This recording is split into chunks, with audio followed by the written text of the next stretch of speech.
আসসালামাইকুম। দেশের বাইরে যে যেখানে আছেন সকলের প্রতি সালাম শ্রদ্ধা। হিন্দু দাদা যারা তাদের প্রতি আদাব ও নমস্কার। তরিকার ভাই বোন আশেকান জাকেরান সকলের প্রতি সালাম শ্রদ্ধা। আমার দয়াল মঈনুদ্দিন আলমাজ ভান্ডারী রহমতুল্লাহের পাক চরণ প্রেম ও ভক্তি রাখি। আমি দুটি গান নিয়ে আজকে মঞ্চে উপস্থিত হয়েছি। রাত্রে আবার প্রোগ্রামে যাব, কিন্তু শাহাবুল ভাই আজকে অনেক দিন যাবত আমার কাছে দুটি গান দিয়ে রেখেছিল, গাওয়ার সুযোগ পাই নাই, কিন্তু তারপরে মঞ্চে এসেছি, আজকে স্টুডিওতে এসেছি। ভালো দুটি গান লিখেছে।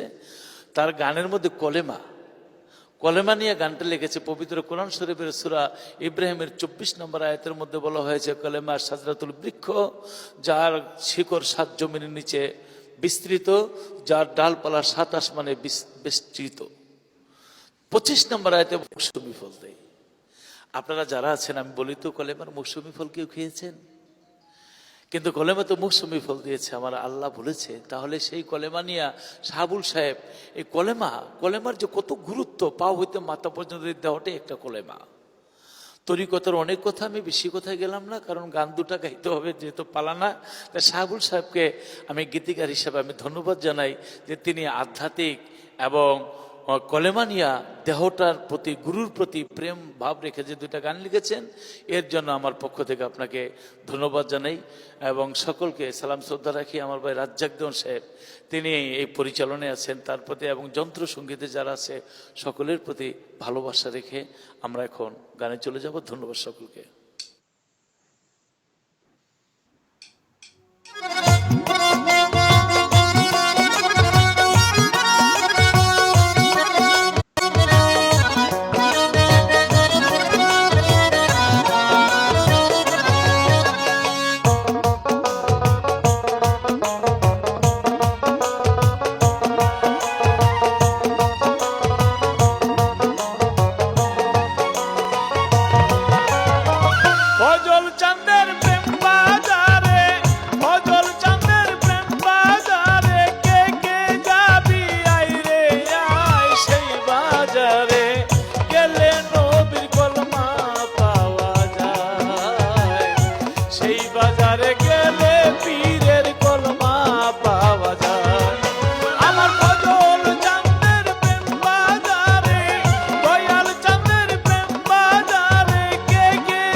আমার